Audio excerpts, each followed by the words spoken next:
We'll start now. Great. Okay, I'll share my screen in a minute, but I just wanted to let you know how much I appreciate the opportunity to talk about my research on corporate purpose, which links back to earlier debates. In fact, during the interwar years, I'd been completely unaware of the work Keynes had done on industrial strategy and corporate purpose relating to that. And so, some of what I'm going to be talking about is really close to my heart because, it's new stuff that links into some of my own research. So, thank you all for coming. I'll try to explain things because I'll be talking about corporate governance and purpose, which is an area within economics that I know a lot about and I teach in. So I'll try to explain things. If you can't understand a topic and you need me to explain or clarify, don't hesitate to put your hand up and I'll answer that. But otherwise, we'll save the discussion for after the presentation so that we've got enough time to engage with some of the things I'll be talking about. Before I share my screen, does anybody have any questions or anything? Nope. No. Then let me go ahead and share my screen then.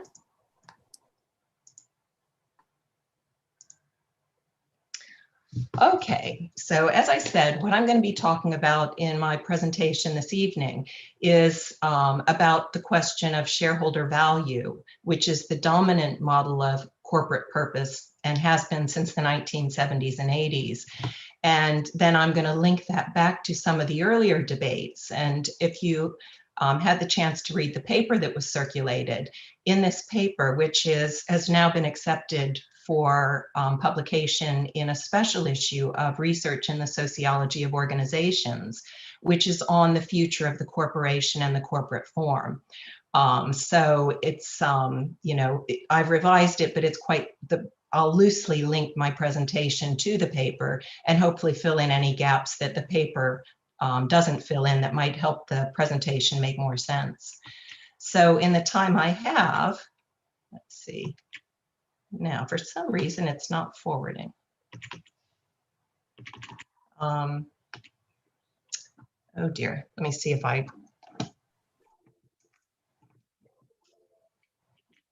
animation isn't working. Let me see if I stop share and then yes. Let me go back to, I'll be right back. Let me just make sure on my screen it works. No, it doesn't. Let me end the show and start it over then. Okay, from the beginning. Yeah, that works. Okay, so let me come back in and try again.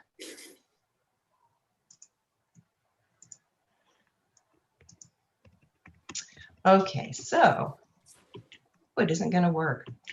What I might need to do, let me just, it did work when we tried it before, but let me, okay, let me quickly just save it as a PDF and I'll show it in PDF. So save as PDF.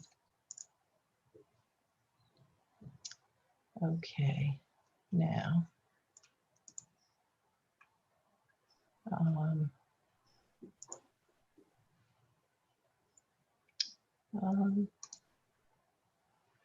I hate when this happens. Sorry about this. Let me see.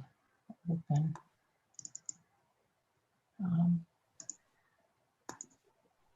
Okay. Desktop.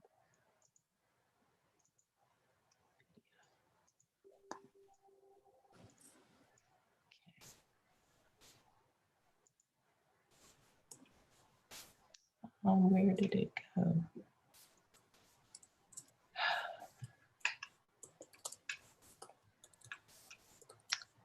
I don't know what's. Perhaps you can try again. Please. Yeah, I'll try it again. Let's see if this works. Okay, come back in.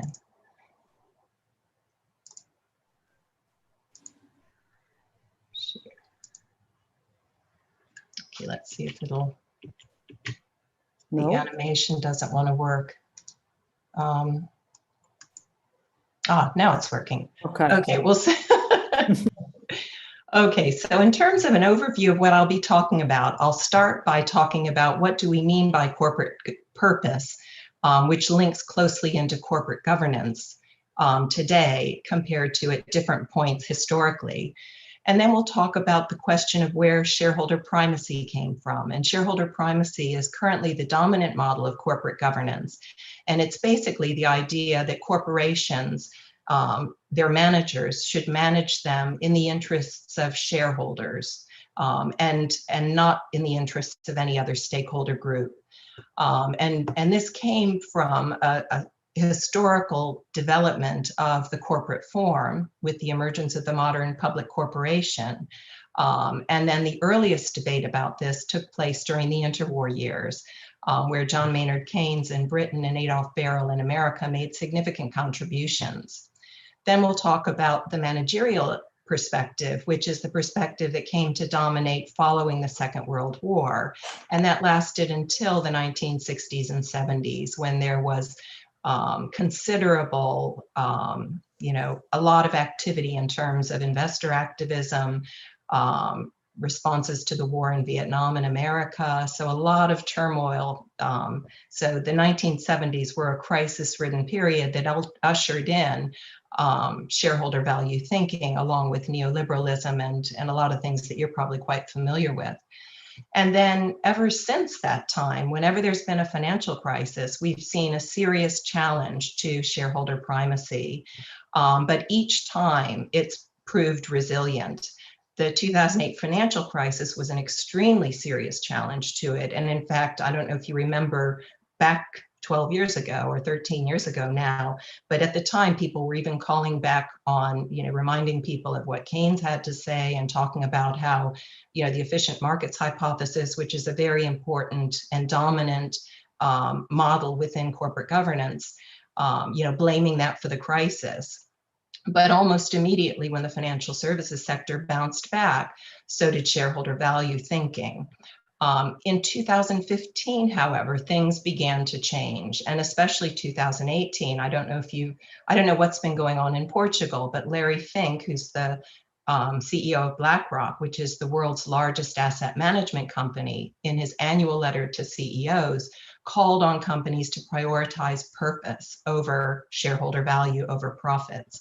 And so that was quite significant. And since that time, there's been growing momentum within the business community, the policymaking community, and the academic community, looking at this question of why corporations exist and what purpose should they deliver.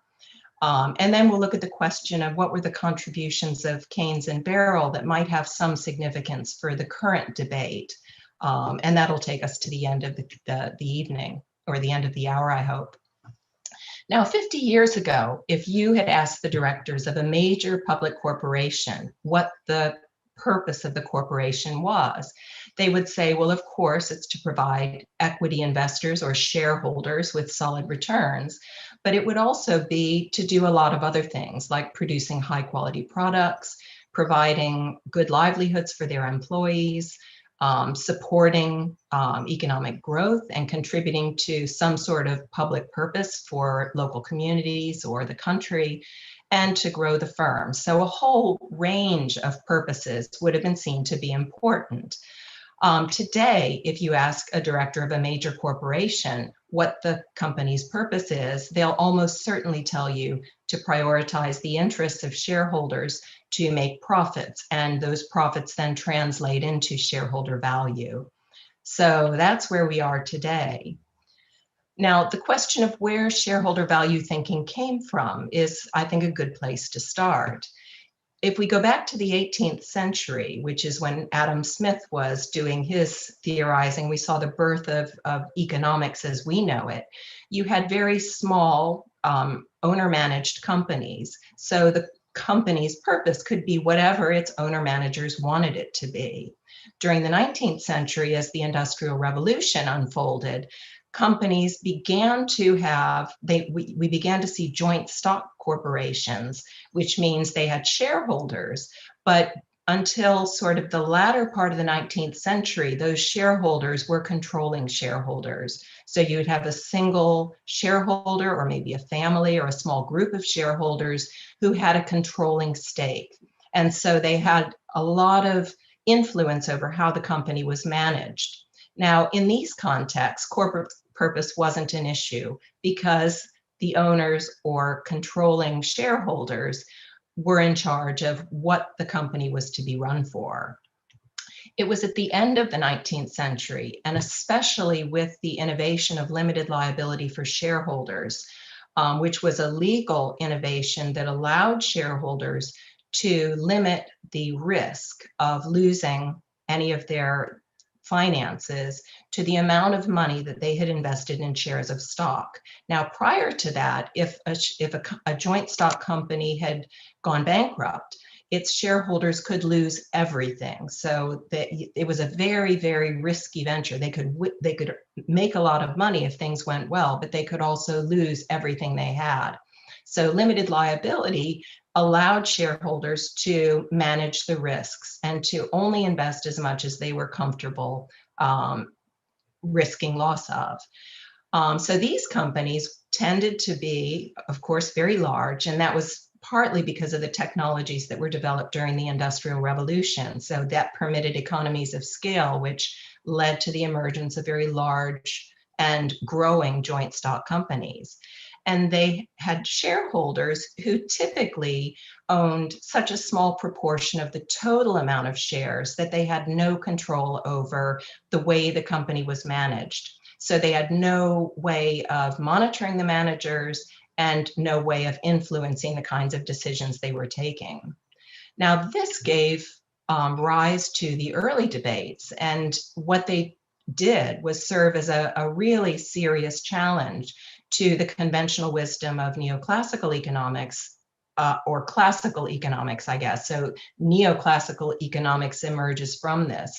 And we see the development of economic theories of monopoly, oligopoly, so different static theories that were attempting to, so they were shifting attention away from the interaction of companies in different markets, different markets. So instead of looking at industrial districts and the way that the small firms within them could cooperate in certain areas and compete in other ways, such that these industrial districts and the relatively small firms in them were able to effectively compete with much larger joint stock companies. And Alfred Marshall had done a lot of work on the industrial districts, but during the 1920s, we saw neoclassical economics evolve these theories of different market structures as a way of explaining monopolistic or oligopolistic firms. And there was a big battle between Sraffa and the people developing those theories and Alfred Marshall. And Alfred Marshall died too soon to be able to really defend himself. And this was at the same time as Keynes is beginning to look at some of these issues that we now, he's very famous for in terms of macroeconomic theory, but he was also doing a lot of work on industrial strategy or microeconomic policy that's completely consistent with his macroeconomic theories, which was in direct opposition to the kind of theorizing that was happening among the other Cambridge economists who were developing these theories of market structure. Now, all of this was happening because theory had to evolve to try to explain these new organizations that would previously have raised a lot of eyebrows. So economists traditionally have been very suspicious of market concentration because of the ability to act in opposition to the interests of consumers in particular. So this was a challenge to laissez-faire capitalism. It was a challenge to the idea that market competition delivers optimal economic outcomes. It brought to the fore the question of what's the role of business in the economy and society, because these companies were employing large numbers of the labor force, and they had a very significant influence on the economy and society because of their sheer market power. It also challenged the role of the state. So instead of the state not really having much of a role beyond, contributing to, preventing market competition or market concentration or companies abusing their market power. Now there was the question of, does the state have a role in regulating these companies in the interests of society? You also had another layer of challenge with recognition of something that's called the separation of ownership by shareholders from control by managers. So these companies had hundreds of thousands of relatively small, widely dispersed shareholders, and they were managed by professional executives who had a great deal of power within the economy and society of the time. And this gave rise to the question of shareholder primacy. So should managers be expected to manage in the interests of shareholders, or should they be managing the company in the interests of society? Should there be some sort of a public interest that corporate purpose would have to fulfill? And as I said, during the interwar years, Keynes in Britain and Berle in America were making very significant contributions to this debate. In the case of Keynes, it's very little known. Almost nobody has been writing about what he wrote during the 1920s on industrial strategy and corporate purpose. And in the case of Berle, it's been very poorly understood because it was taking place in the context of Roosevelt's New Deal in America. And so it was part of a political debate, which if you read what he wrote, taken out of that context, it's very easy to misunderstand what he was on about. So if we start with Keynes, most of what Keynes wrote about industrial strategy and corporate purpose is in a book called Britain's Industrial Future, which was the report of the Liberal Industrial Inquiry, which was set up by the Liberal Party, which had been a dominant party, but was beginning to be eclipsed by Labour during the 1920s. And this inquiry was really in response to the 1926 general strike, which was a very violent period of industrial unrest, which many people in Britain worried would lead to major social problems that couldn't be effectively dealt with.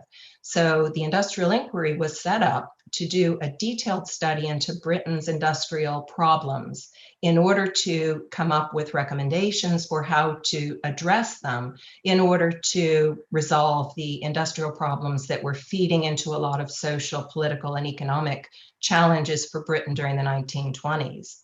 Now, Keynes wrote several chapters. He was an important member of the Inquiry Committee, but he wrote several chapters and oversaw production of this book. There's an awful lot of his other writings that are scattered throughout his works during probably 1926 onward until the end of, well, probably till 1929, when his attention then shifted away towards his general theory, which is what he's better known for, most known for. Now, in Britain's industrial future, they were grappling with this question of the relationship between business and society at one level.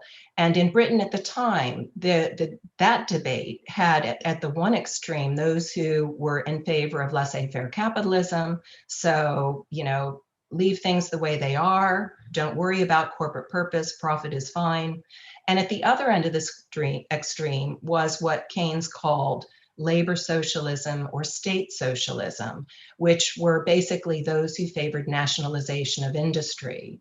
Now, Keynes and the Liberal Party, to which he was allied at the time, recommended a middle way in between those two that would bring together the industrial, the social, and the economic dimensions of policy. And so what they were arguing for was a reformed capitalism where the objective of the economy and the role of business in relation to society was to be a means by which people could live a better life. So all of Keynes's proposals and all of his writings had the objective of ultimately people being able to live a better life. And the economy and business was the means to that. Keynes focused on the economy more so than business. And when we moved to Berle had that same objective, but he saw the business community as the means to that end. looking at business and its relation to the state. In Britain at the time, a very important form of organization was called the public concern. And that was basically an arm of government that had an explicitly public purpose as opposed to the profit motive. So it would be things like the local authorities, the port authorities, the water board. So they were part of the state, but they were joint stock companies, but they were part of the state. They didn't have shareholders like private corporations did, and they had an explicit public purpose. Now, the inquiry found that the capital administered by public concerns in Britain was roughly the same in terms of magnitude as the joint stock companies in Britain at the time. And when Britain's industrial future was making proposals about public corporations, they recognized and they grappled with the problem of monopoly and oligopoly, which these organizations had. And they proposed things that are quite progressive by today's standards in terms of transparency, in terms of board structure, in terms of employee representation on the board. But they didn't recommend that they be regulated unless it was necessary. Instead, they saw the state as partnering with these organizations and expected that these organizations would grow into the kind sort of semi-public concerns, which is a really interesting way of looking at it. Now, later, Keynes did change his mind, it appears, and didn't think they would naturally do that. So he did see a role for the state in coming alongside and helping these organizations become more like public concerns than private corporations are. It's interesting because in America, there was much more concern about regulation. And I think it's because America had an experience of public corporations quickly getting out of any sort of regulation at a state or national level and then using their freedom against the public interest. So there was much more concern in America than Britain about regulating these organizations. In terms of capital and labor, the context, I think, was interesting because it was severe industrial unrest, and the general strike had just happened when the liberal industrial inquiry was set up. And so labor relations in Britain had become a zero-sum game.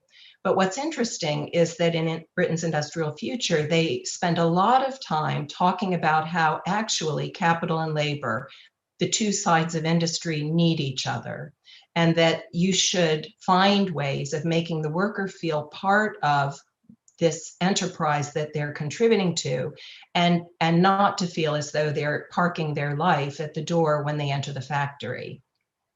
They also make the point, which is a very Keynesian point, that actually low prices and high wages are good for business from a macroeconomic perspective because of the impact that has on effective demand. However, 1929 arrives. Britain's industrial future was published in 1928, and it was effectively the Liberal Party's election manifesto. So when the Liberal Party loses the election, those policies are not put into practice. The Wall Street stock market then crashes and the Great Depression arrives. So Keynes' attention shifts away from questions of industrial structure, industrial strategy, and corporate purpose to writing his general theory to provide a theoretical foundation for his macroeconomic ideas and his micro-policy ideas. And then his attention turns to help planning for financing the Second World War, and then for planning for peace afterward. And he died in 1946, so he didn't really have time to try to bring together his microeconomic policy ideas and his macroeconomic policy ideas. At the same time as this is happening in America, Berle's attention is shifting towards questions of corporate governance. And he was really interested in the question of this divorce between ownership by shareholders and control by senior managers of these very large, powerful joint stock companies. And he wrote a book called what is it called? I wrote it down because The Modern Corporation, between 1928 and 1932. Now, 1928 in America was the top of the Roaring '20s boom, right before the stock market crashed. And then 1932 is when Roosevelt is now in power, and the Great Depression is, really a serious problem in America. So Berle's ideas had been evolving from the beginning to the end of writing The Modern Corporation, in which he spends a lot of time talking about this question of how do we deal with the potential problems of the separation of investor ownership from managerial control, and the question of management power in that context. How do you make sure managers don't abuse the power that they have and run these companies in a way that goes against the interests of not only their shareholders, but also society? Now, it's important to recognize, and Bill Bratton and Michael Wachter wrote a really interesting paper that argues very persuasively that modern readers of the Berle-Dodd debate, which is probably the most famous example of the debate about corporate purpose in America, they misunderstand what the debate was all about because they don't understand the political context of the New Deal and the fact that Berle was actually a member of Roosevelt's brain trust. So he was directly influencing Roosevelt's policy, and he was in support of the New Deal legislation. Now, the New Deal was the most progressive legislation that the United States has ever implemented. And it was a highly contested piece of legislation, or body of legislation. And it was designed to deal with the economic fallout and the social fallout that accompanied the Great Depression in America.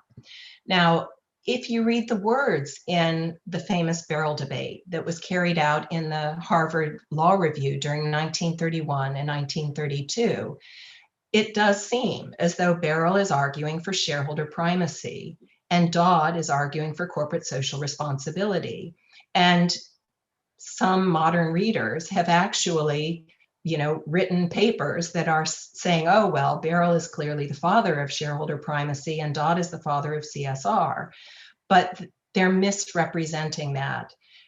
When you consider the political context, the reality was that they were in a very public debate, public political debate about the legislation that was ultimately contained in Roosevelt's New Deal, with Berle being on the side of the government leading the planning process, bringing both sides of industry together in order to cope with the requirements of the Great Depression, how to get the country out of the Great Depression.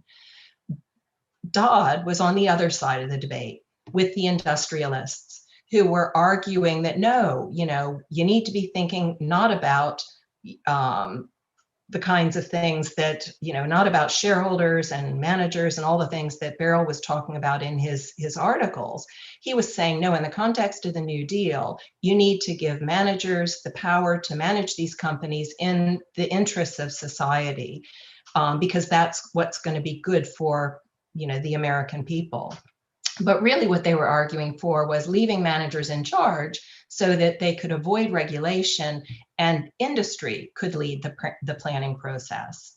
So a really interesting debate there that I think camouflages some of what Berle's actual ideas were about industrial strategy and corporate purpose, because he, like Keynes, saw the ultimate objective as being the ultimate objective of the business community in his case, as being to deliver a better life for the majority of American people. And it's interesting because that's very clear in the modern corporation, and it's very clear in a lot of his later works.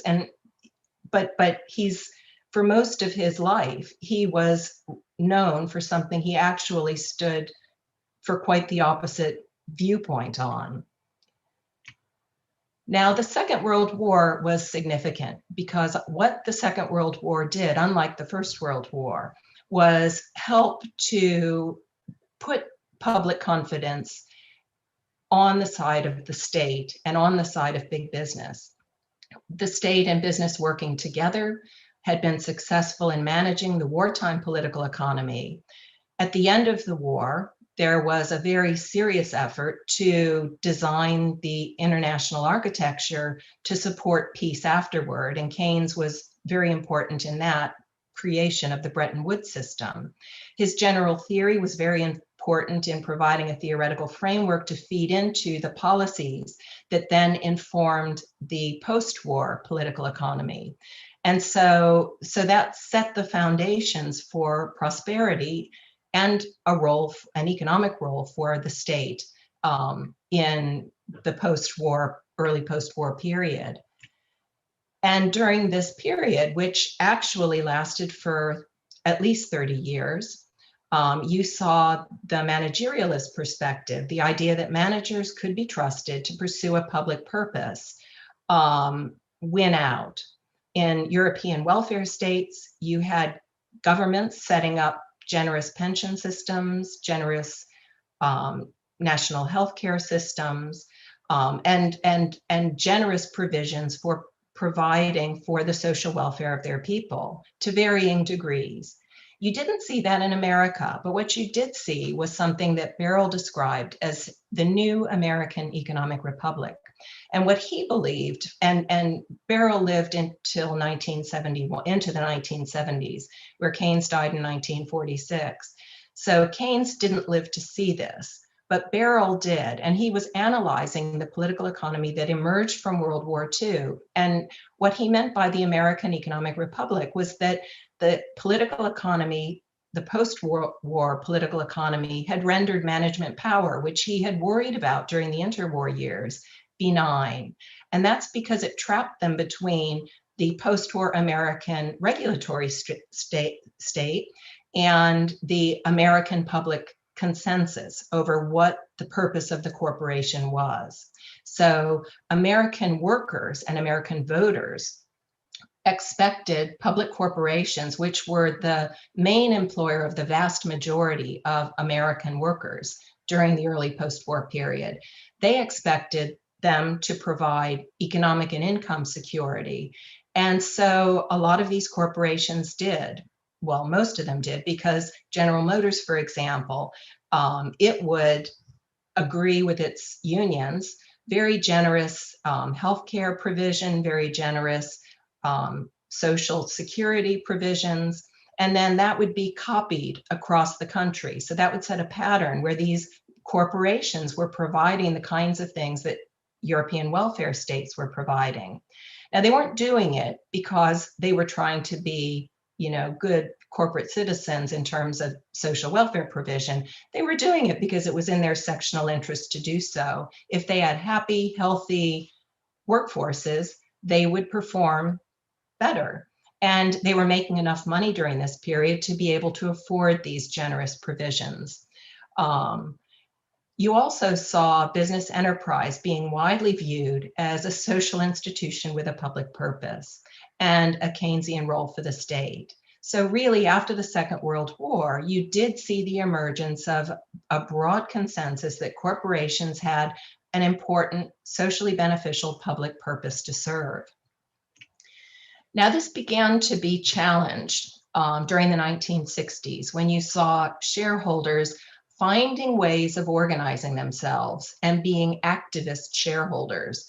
And they had a lot to respond to. They were responding to things like the war in Vietnam, evidence of companies not being as responsible in terms of consumer protection as they should be. So lots of things were causing them to begin to mobilize and protest and turn up at AGMs and make a big noise about whatever it was they were upset about. You also saw the birth of the hostile takeover in the United Kingdom, and then that spread across to the United States. So the first hostile takeover took place in 1964. And in Britain and in America, these takeovers were typically financed by leverage. So they sometimes are called leveraged buyouts. So financed by debt.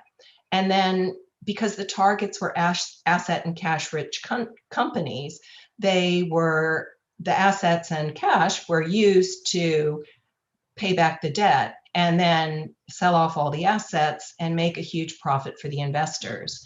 So the companies after the takeover and asset stripping weren't productive or economically viable anymore. So that set off what we now call deindustrialization.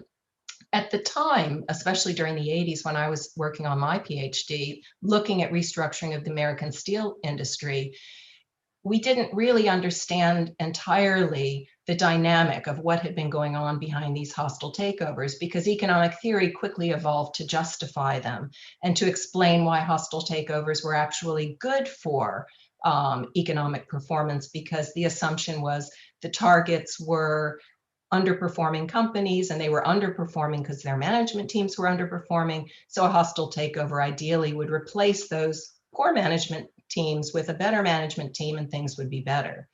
But that wasn't the reality of what was going on at all. And then this all hops over to, well, the hostile takeover movement comes to an end in Britain as a result of insider trading.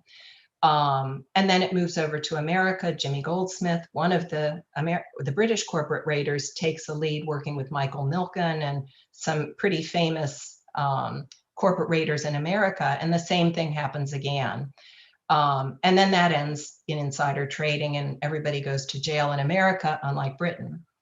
During the 1970s, we had corporate scandals. American big multinationals were bribing foreign officials, especially in Latin America. And it was discovered that on the board, the inside directors knew about what was going on, the outside directors didn't. All of these things, including the crises of the 1970s, caused a major questioning of managerial performance, which meant questioning of allowing managers to decide what the purpose of the corporation was, and even not trusting them to be pursuing a public purpose, but assuming they would be pursuing their own interests. And then you have the Friedman Doctrine. Milton Friedman had been waiting in the wings for decades for his opportunity to introduce free market economics, and he and the Chicago School were very influential in this. Friedman in 1962 wrote a book called Capitalism and Freedom, which basically made the argument that shareholders are the owners of corporations because they own their stock. So therefore, managers should be obliged to prioritize the interests of shareholders because they're the owners. And then he popularized this in an article, a very famous article now, in the New York Times Sunday magazine, where he made the argument that the social responsibility of business is to increase its profits, which means increase shareholder value. Now, 6 years later, you have two financial economists, Michael Jensen and William Meckling, writing a very influential article that basically used the principal agent model to explain corporate governance. And that then became a model of corporate governance. Now, and it's called agency theory. But the principal agent model is a model which says that shareholders should be conceptualized as the principals, and managers are hired as the agents of the principals, and they're hired to manage the company in the interests of the shareholder principals, because the shareholders aren't able to do that for themselves. So it's quite an intuitive model that people can get their heads around. And the law and economics profession at the time latched right onto it, because they thought that brought the academic rigor and the mathematical rigor of economics into this messy, complicated reality of corporate governance and of explaining corporations. So that was incredibly influential. Now, during the 90s and early 2000s, legal scholars on the left started to say, wait a minute, shareholder value maximization is not a legal requirement, although popularly people believe it is.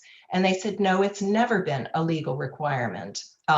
It's a choice, a managerial choice.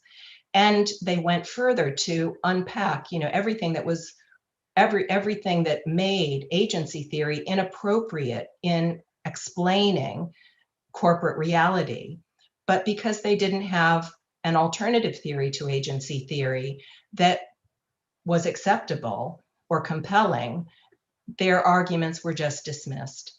And so by the end of the millennium, you had shareholder primacy firmly in place as the dominant model of corporate governance and purpose. Now, interestingly, since the 2008 financial crisis, but especially now, we're seeing a very serious challenge to shareholder primacy. Now, shareholder primacy could very well remain resilient, as it has every other time it's been challenged. But right now, what's really interesting is the context is very similar to the context that Keynes and Berle were responding to during the interwar years. So there's a very serious challenge to capitalism, laissez-faire capitalism, neoliberalism, if you want to call it that. But we had a return to laissez-faire capitalism with, the turn away from managerialism or managerial capitalism during the 1980s and 90s. Trust in government and big business has been severely shaken. We see high levels of social and economic inequality and insecurity, which are completely predictable when you move towards a laissez-faire model of capitalism. And added to that, we have an increasingly fragile natural environment. And people are recognizing that the government and big business has had a role in the outcomes that we're experiencing right now that are very worrying to a lot of people. So just like it did during the interwar years, this is giving rise to debate about corporate purpose that has a lot of resonance to it. Now, the recent really influential developments, just to name a few, and I would think you probably can think of examples in Portugal and other parts of Europe, but since this paper focuses on Britain and America, I stuck to those. In Britain, we have something called the Purposeful Company Initiative, which started in 2015, which is collecting information, doing research on corporations and purpose. And it's actually having quite a positive impact already. The stewardship code has shifted to putting pressure on managers and executives to prioritize a purpose that is a public purpose or a societal purpose as opposed to simply profits and shareholder value.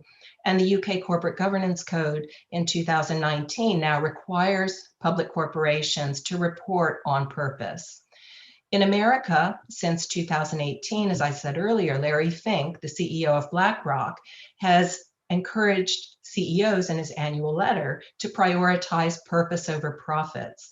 And he links this, of course, to what companies need to do to be profitable. But it is a shift in the narrative, at least.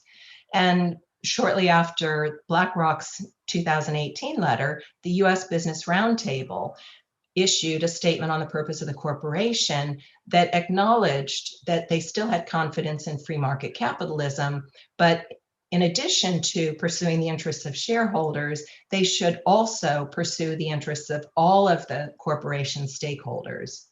Now, whether this represents a genuine interest of the individuals involved in moving in a more progressive direction remains to be seen, but it's a positive development from the standpoint of where this debate about corporate purpose has been up to this point.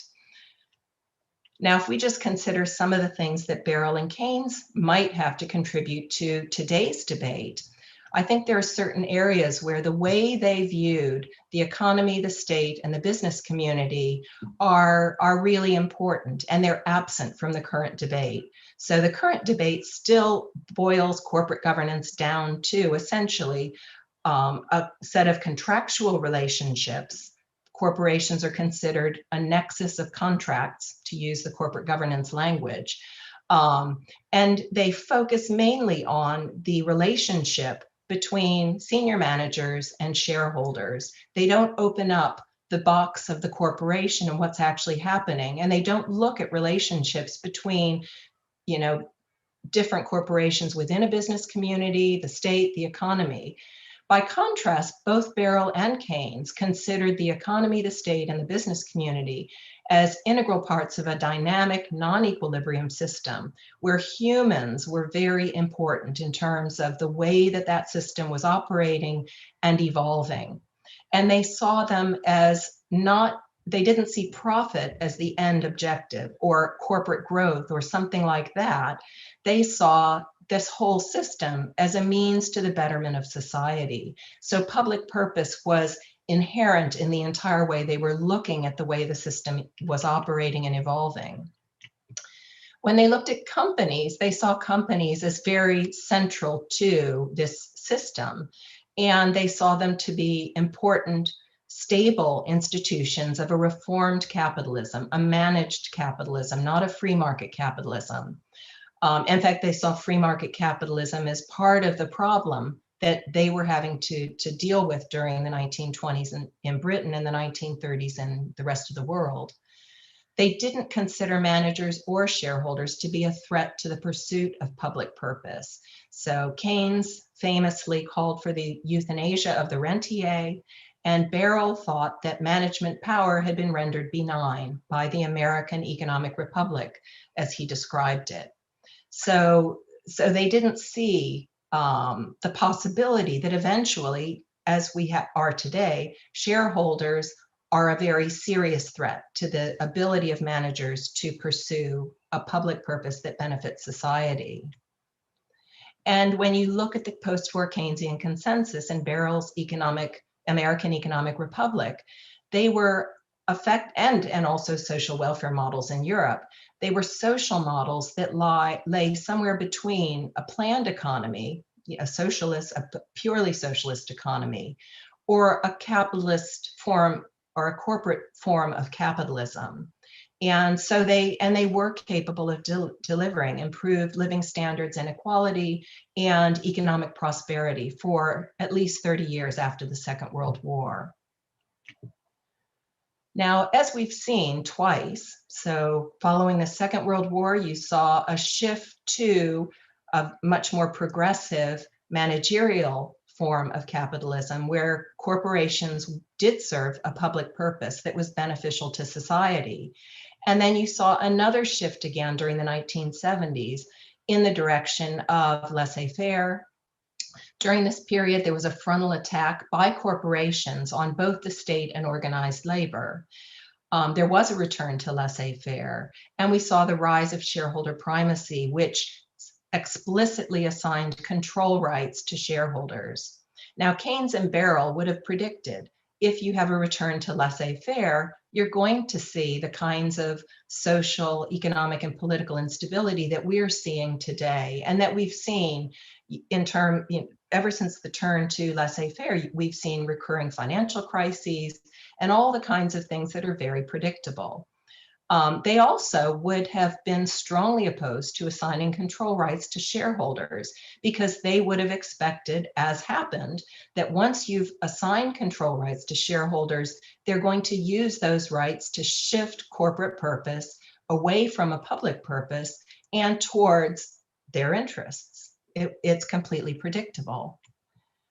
If we look at corporate purpose then as now, I think it's interesting when you read Larry Fink's letter, when you read the Business Roundtable's report today, they resonate very strongly with Britain's industrial future and some of the things that were being written in the United States. However, while they talk about stakeholders alongside shareholders, they see the objectives of these different stakeholders as primarily economic instead of social, where in that earlier period when Keynes and Berle were writing and contributing, social outcomes and social objectives were the priority, not economic ones. The economy was considered a means to the social end of a better life for more people. When we look at the Berle-Dodd debate, I think there are echoes potentially in today's debate, but I think they're worrying echoes. I think when you think about Dodd's little-known contribution to that debate and the fact that he was really on the side of the industrialists, using language that today resonates with CSR language, resonates with corporate responsibility, positive things. The reality was he was arguing those things in order that managers be able to continue to control the industrial planning process and in order for them not to face further regulation. And I think that what might be happening, and this would be a more cynical view of the current noises coming out of especially the American business community, is that they may be trying to capture control of the narrative in order to avoid further regulation or being forced to take real responsibility for such things as climate change and some of the other issues that are really important issues today that are driving this debate.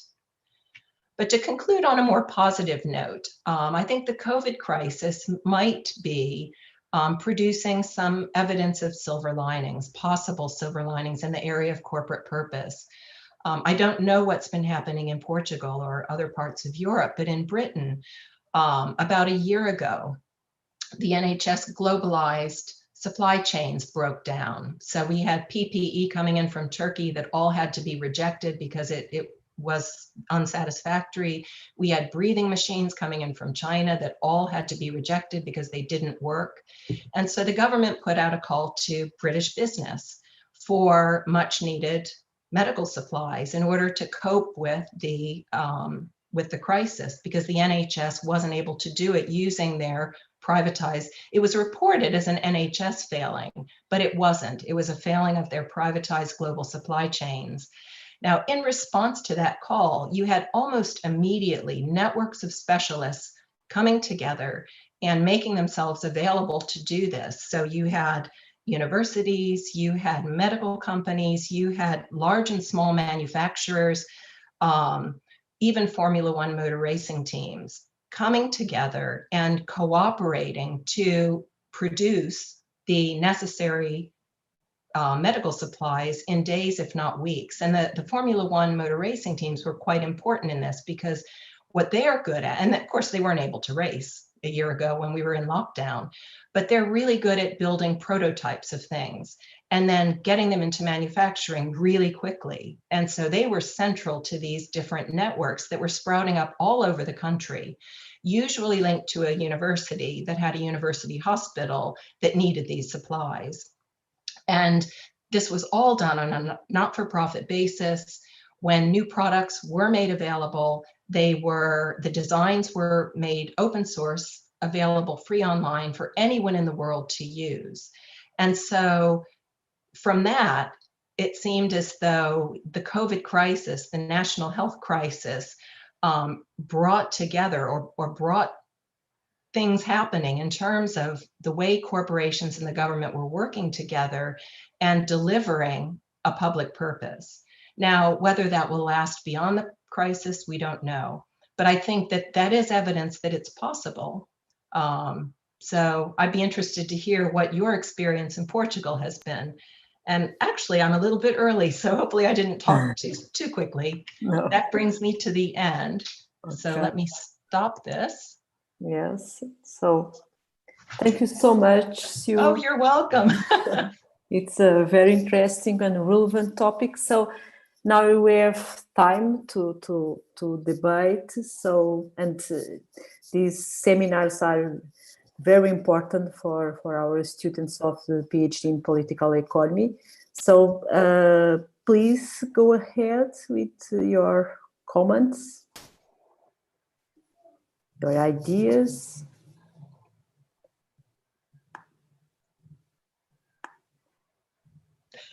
No? This happens. Okay, this happens. I may start. Okay, Elena, so go ahead, Elena, yes. Yes, thank you, Sue, for your presentation. I had some comments and I have some questions. I would like to know your opinion on a series of things.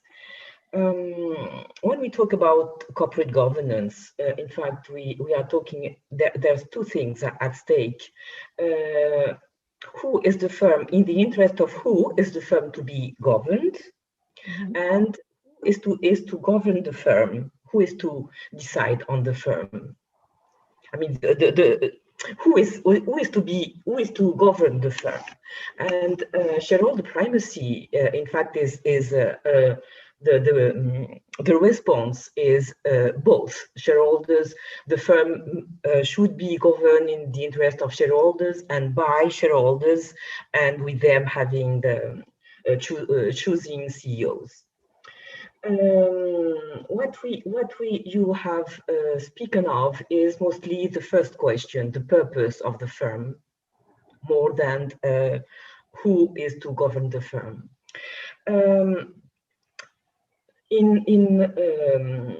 Well, this question has been debated in 2010 in the US.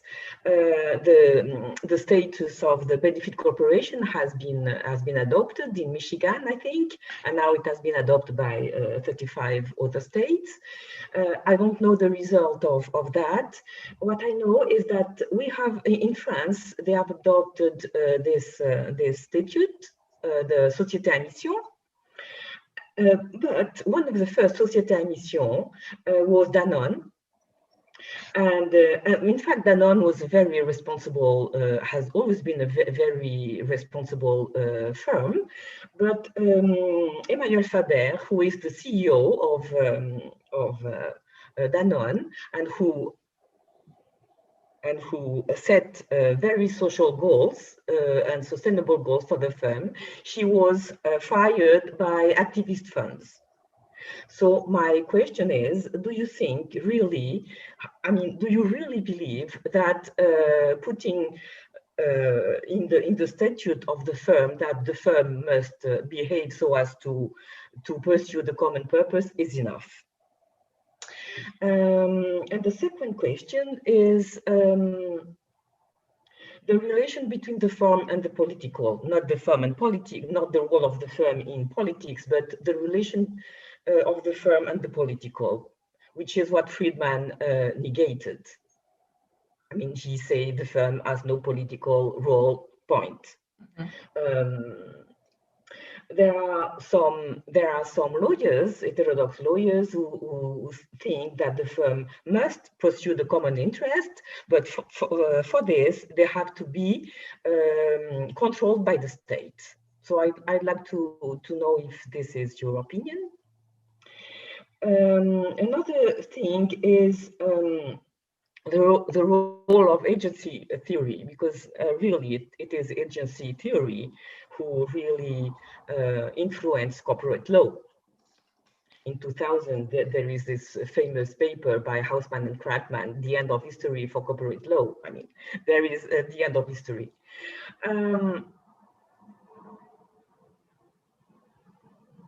But what is being discussed now is not only the purpose of the firm, but also who is to govern the firm. And of course, as everybody knows, Bernie Sanders and not Elizabeth Anderson, she has written on that. She is a political philosopher. But Elizabeth Warren have proposed that co-determination, which is the German and the Nordic, European Nordic way of corporate governance, is to be should be adopted for all US corporations. I would like to know what your opinion on that, because there is already some papers that discuss this issue and that argue that this is not the right thing for US corporations. I would like to know your opinion about UK, because in fact, shareholder primacy, in practical terms, it really is the reality in the UK, not so much in the US, because of the different kind of different ownership structure. The way to corporate governance in the US is quite close to the managerialism or managerial governance, and I think this is why it is so much more regulated than in the UK. But so shareholder primacy, the real place where shareholder primacy is really in practice is in the UK. But in the 70s, there was a debate in the EU to set a directive on European way to govern firms. The 5th directives, I think, and it was very much discussed in the UK. And I think Theresa May mentioned that employees should be represented at the board level, but then it totally disappeared from the debate. So I would like, if you have some information on that, thank you. It's a lot of questions. I think, and I've jotted things down, so I may, I'll try to get to as many of them as I can. I think the American B Corporation is a really interesting development. And one of my my MSc students this year runs a jewelry shop in London, and he recently has B Corporation status and said it's really hard. I think, now Danone, did you say Danone is a B Corporation? Yes, Danone. And after it became a B Corporation, see, I think one of the risks of the B Corporation and Danone, yes, the activist funds asked for him to be fired as the CEO of the. Yes. Did those activist funds have ownership in Danone? No. They are minority. They are they have a minority, but they are activists. Well, right. Precisely. And when the minority of shareholders who are activists, I mean, they end up controlling the firm and the government boards. Yeah, that I don't know the Danone case, so I'm just speculating. But I would think if they didn't somehow, either themselves or in joint with other activist investors, so it might be there might be different hedge funds involved, but I know some of these activist investors are very destructive, and that one of the risks that I've seen, I'm not an expert on the B Corporation, but I have seen that one of the risks of B Corporations is they do seem to attract attention from these very destructive sorts of investors who do things exactly like you've described. So a very good company, might find itself at risk because it then becomes a target for this sort of activity. But like I said, I'm not an expert on B Corps, and I'm not an expert on Danone, so I'm just speculating on that. But I would be interested if you have any insight, though, being I take it that you're French and from France and have more of an understanding of this case.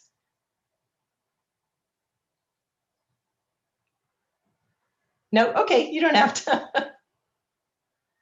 to. In terms of corporations and politics, or did you want to follow up? No.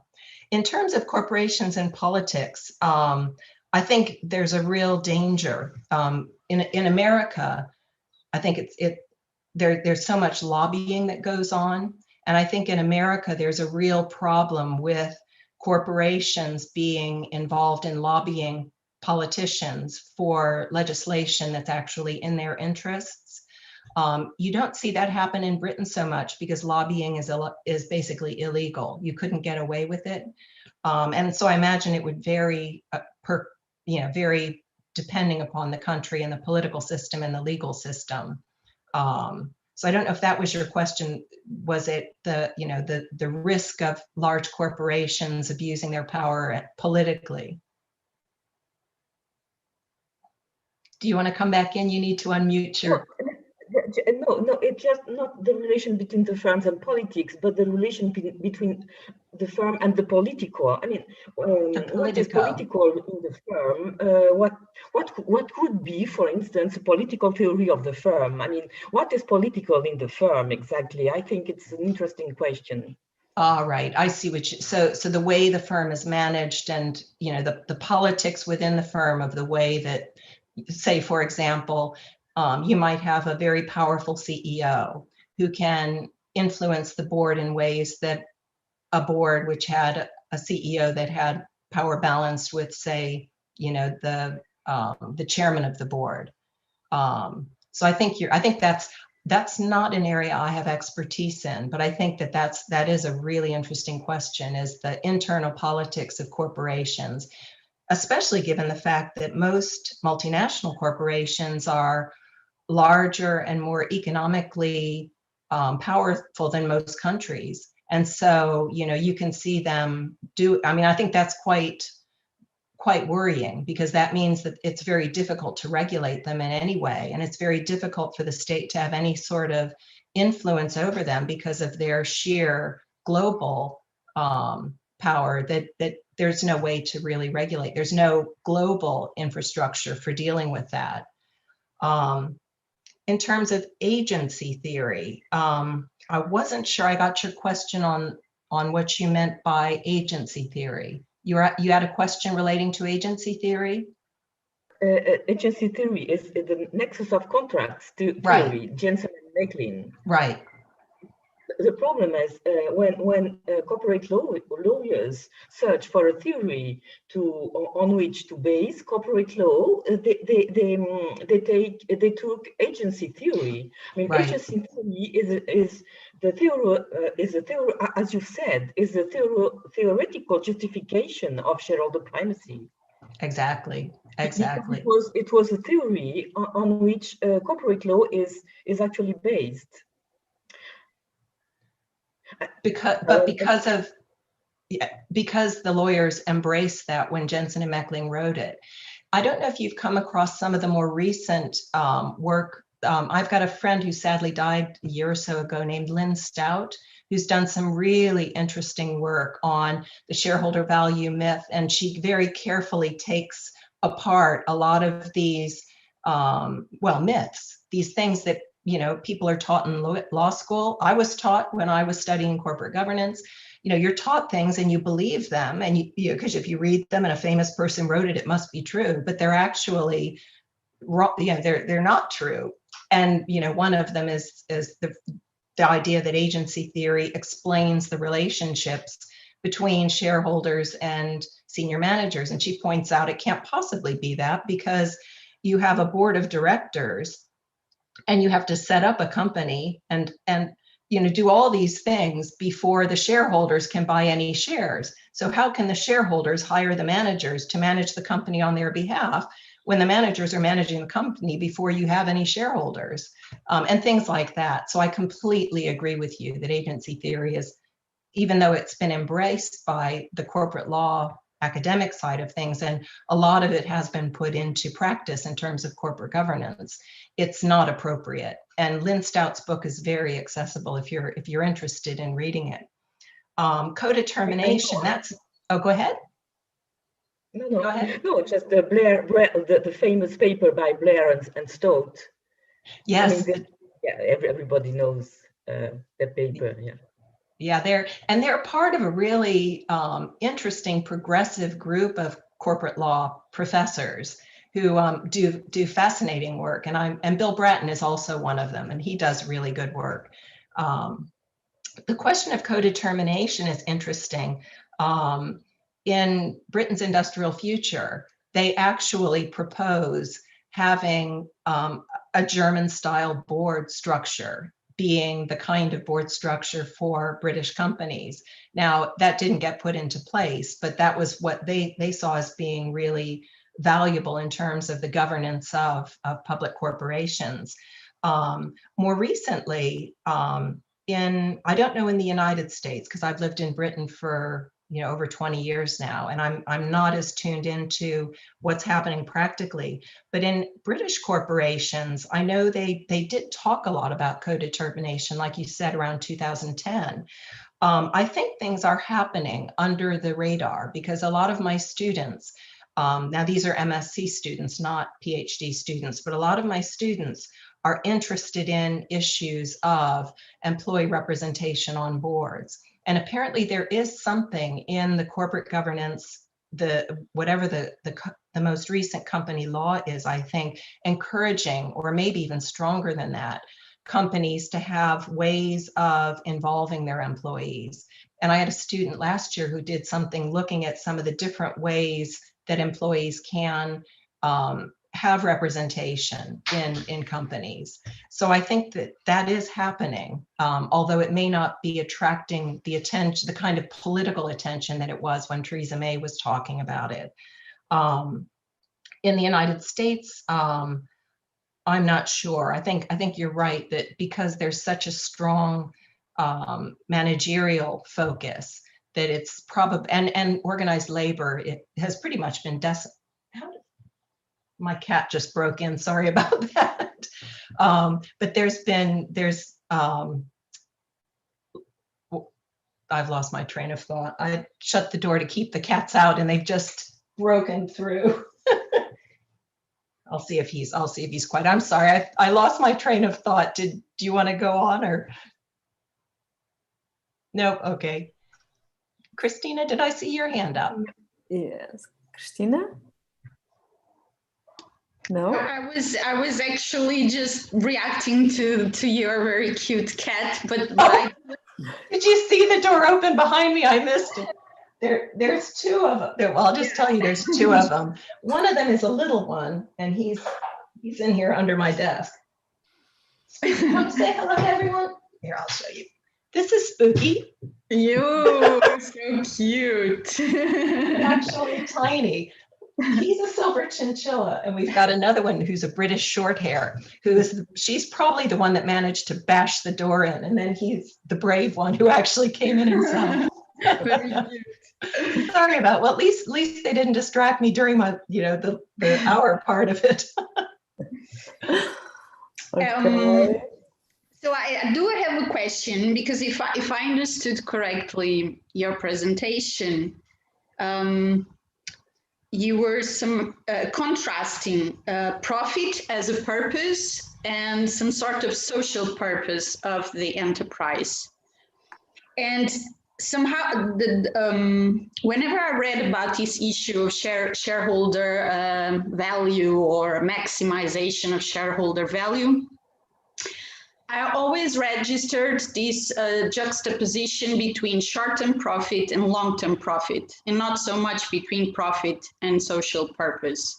So a little bit in the idea that long-term, the concern with long-term profit, somehow of managers having some sort of skin in the game, that they depend on the long-term performance of the company, is what would in fact motivate them to manage the company in a way that is socially more beneficial.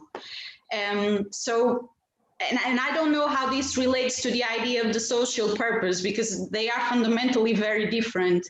Social purpose might not be in the interest of the shareholders at all, whereas long-term profit, if the shareholders are somehow locked in the long-term interest of the company, it is directly in their interest. So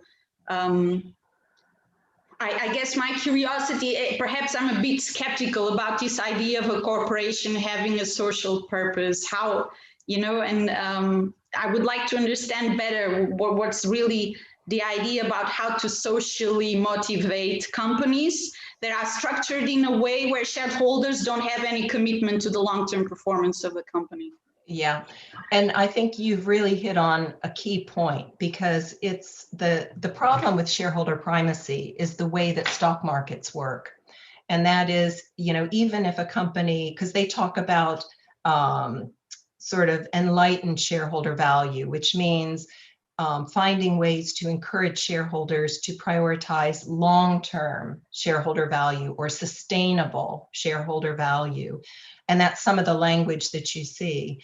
But the reality is, you can talk about that and everybody would agree, well, if you're operating the company in the long-term interest of the shareholders, that's actually good for everybody, because that means the company is going to be sustainable, it's going to be profitable over the long term.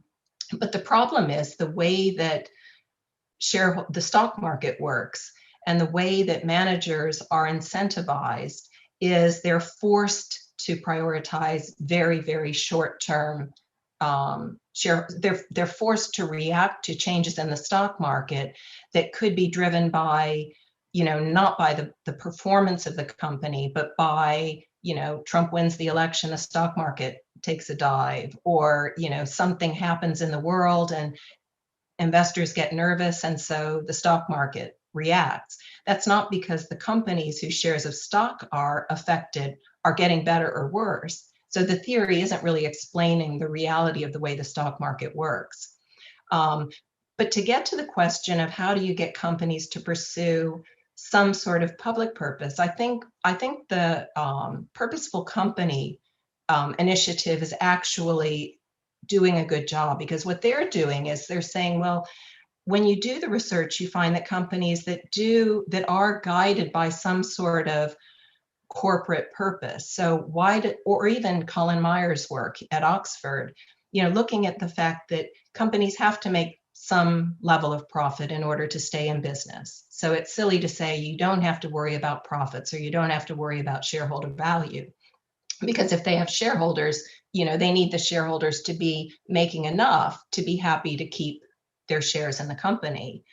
But if the company has a purpose, and Colin Meyer says it's important to look at why the company exists. So if it's an automobile company, well, it exists to make automobiles that are meeting whatever the environmental standards are and that consumers are happy with. And so you think about, why was the company set up, and that's its purpose. That's the reason it exists. And so if it's doing a good job with the whole reason that it's there in the first place, then that's going to be satisfying not only, the stakeholders like employees or customers or local communities. It will also be making the shareholders who are investing in it, because not just because they're looking for a quick financial return, but because they're looking for a long-term source of, a long-term investment that they feel is in the right place. So it's hard, because corporate purpose, when you just talk about having a social purpose or a public purpose, is a fuzzy concept. It's hard to pin down. But I think some of the more recent people who are writing about it are beginning to put some bones to it.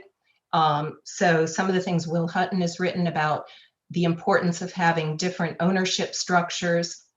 So instead of having most companies being shareholder-owned companies, you should encourage a wide variety. So you should encourage cooperatives and mutuals and B corporations and private companies that have shareholders, but they're not shares that are sold on public stock exchanges. And he argues that that's much more vibrant in terms of the way an economy will operate. And so he thinks, the government should be encouraging different forms of ownership and making it easier for different types of ownership structure to coexist.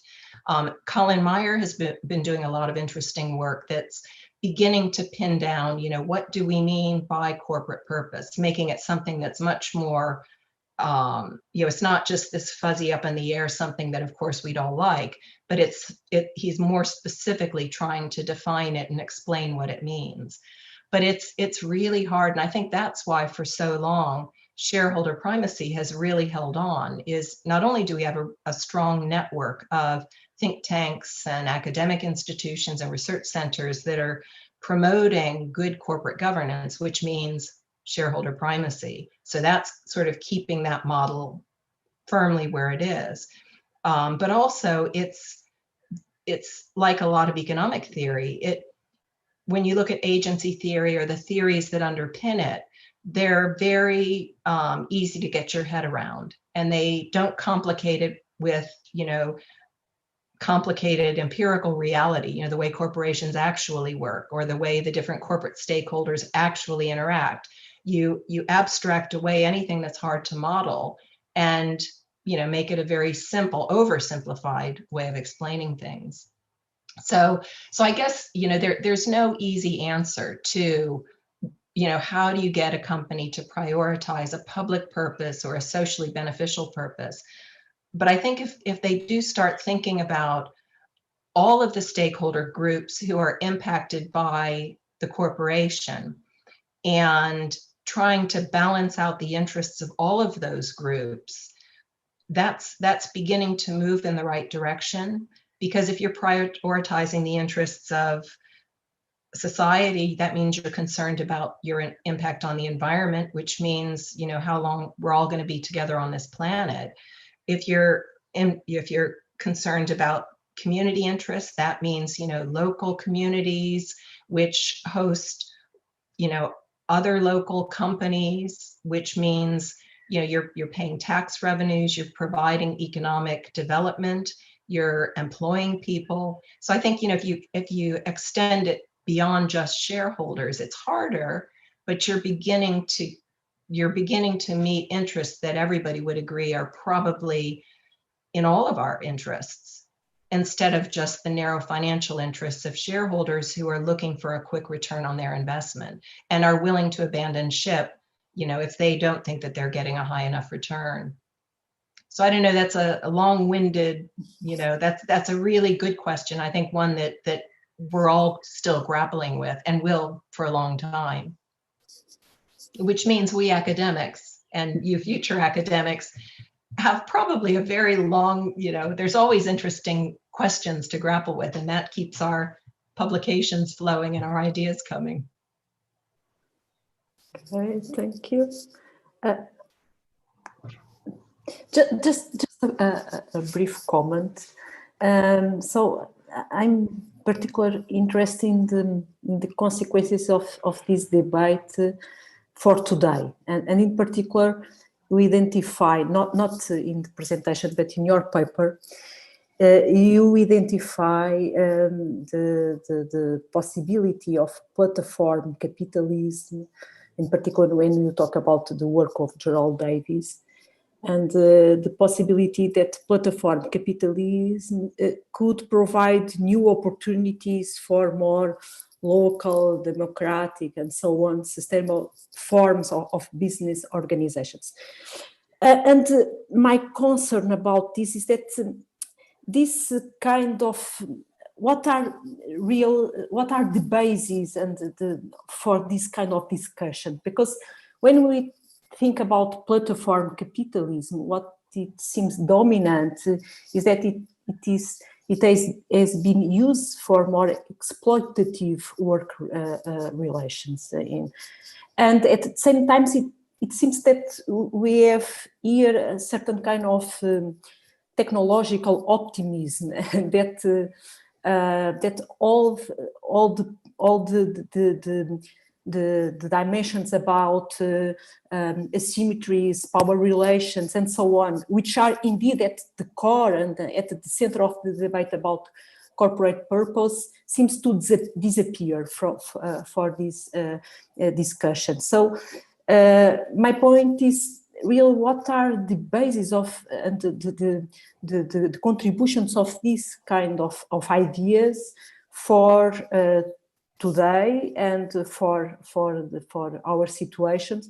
Because when we talk about this and the possibilities that could be open through platform capitalism, we are in a different level of discussions.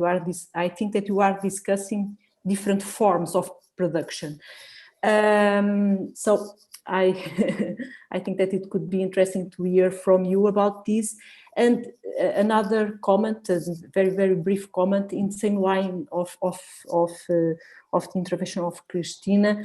And I'm hearing you and hear Christina, and I think that what it seems to me is that when we are talking about corporate purpose and when we are talking about social purpose,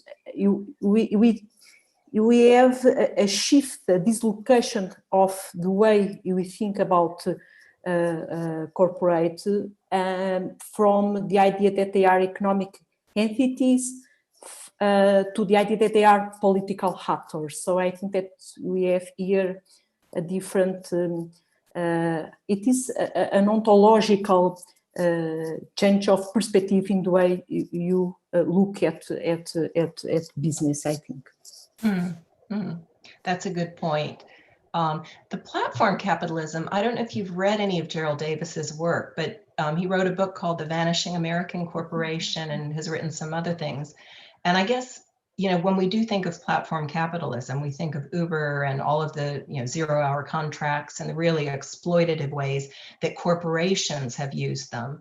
And I think what's interesting about what Gerald Davis is talking about is it's not public corporations that would be where you would be seeing these more positive developments happening. It would be, you know, different forms of ownership like collectives or cooperatives, or where, given the fact that these platform technologies are now becoming widely accessible, they're less and less and less expensive, so more affordable. I think the idea of, you know, maybe within maybe a local authority. In Britain, a lot of things are being localized now as a consequence of COVID and things like that. And so if you've got local authorities that are thinking about, now, how can we help generate employment and bases for economic growth locally or economic development locally, especially in the north of England, where there's really serious problems with unemployment and you know, economic development. You know, some of these platform technologies and different forms of ownership and business structure have the potential to maybe help generate economic development. So it's sort of a different, it's more in the industrial strategy area instead of the industrial organization area. But it's just showing that some of these things that have been very damaging can actually, with different ownership forms and with, you know, different ways of thinking about using them and employing them, and thinking about how can we use them in ways that would be, you know, would create a better life for the people who are able to access them. You know, that's actually quite positive. Or even thinking about the COVID crisis. I know myself, when last year it was announced, you know, that we were going to be moving to 100% online delivery, I thought, this is a disaster. Maybe it's time to retire. And because I thought it just can't work. How do you engage students online? But actually, you know, I think we've learned so much about, you know, the kinds of digital resources that are available for teaching and learning and how effective they can be, such as, for example, pre-recorded video lectures that the students can watch over and over and over and at their own pace. And then, you know, using the live time that we have, whether it's online or in the future, you know, hopefully face-to-face, for more active and, you know, much more engaged learning activities. You know, and people are learning, well, we can work from home, which means we don't have to take the long commute into central London every day. And, you know, there are different ways of doing things that I think we're learning because of what we've had to do because of the public health crisis of the pandemic, that actually will improve our delivery in the future. And it's happening in all kinds of sectors, you know, in addition to academia. So I guess I found, you know, some of Gerald Davis's ideas as really encouraging. Now, I agree with you that platform capitalism has a terrible record in terms of what's actually happened up to now. But getting people to think more creatively and innovatively, and, you know, in ways that might use the kinds of resources that we do have available to make a positive difference, I think is just interesting. When I read what he wrote, I was really struck by it, and because I hadn't thought of that before, and it was really just in revising this paper and reading things that had been recommended by probably an American reviewer who knew about the literature. I'd never heard of Gerald Davis before I started reading those things. But I think you're right. You know, you've got to also, you know, think critically, you know, not just say, oh, of course, this is wonderful. Think about, well, it's a possibility, but then what are the kinds of challenges and the kinds of things to be aware of if you begin to move in that direction? Yeah. Because what came to my mind was the debate about Galbraith and countervailing powers, and in particular Kenneth Boulding. He shares the same kind of technological optimism when he talk about persuasion and the evils of persuasion. I think that not just talking about internet, but this kind of technology may represent a new kind of democratic power. And okay, and now we see all, there are advantages, of course, but all the consequences exactly in terms of persuasion and the way narratives are used, and exactly in the opposite direction of the idea of democracy. So yeah, that's right. That's right.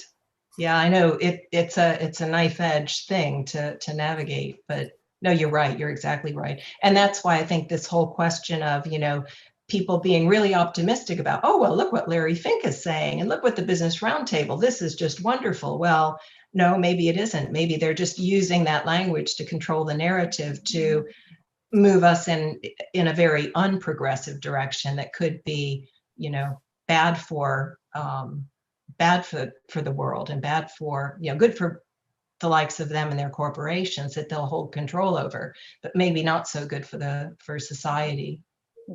That very well taken. I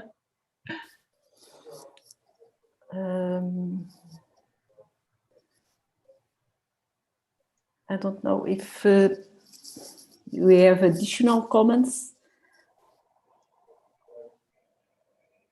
Just to talk a little about Portugal, I think that, I don't know what are the opinions of my colleagues, of course, and in particular Ricardo Mamed and Helena Lopes, but I think that in Portugal we are in a different level of discussion. Perhaps all these pandemic situations, perhaps it may reopen the debate about reindustrialization, but there are different signs and in the opposite direction. But I think that it is important to keep in mind that our economic structure is mainly dominated by small and medium enterprise, very, very small enterprise. So I think that is a very different reality. Yeah, and in some, interestingly, in Britain, during especially the pandemic, there's been an enormous growth in small businesses and startups, and most businesses in Britain are small, and they're under the radar. But I actually think an economy that's based on smaller businesses is likely to be more resilient because of the way that the big MNCs behave. You look at the way the Amazons, the Googles are, they're able to evade taxes, they're able to just relocate suddenly and create huge levels of unemployment because of how big they are. Where if you've got a lot of small and medium-sized companies, I think that builds in a resilience that, being dependent on large joint stock companies doesn't. So I fully agree with Will Hutton. His contention that really we need an ownership revolution. We need to get different forms of ownership that, make the economy much more resilient than if you're relying on joint stock companies where, shareholder primacy is the, dominant purpose at the moment. That's not really good for anybody. Mm-hmm. So, additional comments? No? Okay. So you are happy? It's been really nice meeting you and really nice chatting. And hopefully I'll be able to see you in person when we get to the other side of this COVID pandemic. So all these nightmare hands and perhaps next year you might. I would love to visit us, and of course it is a pleasure that you have this kind of collaboration with our PhD. So thank you so much. Yeah. So nice to meet you all, and thank you. And I'll look forward to seeing you next year. Okay. Bye.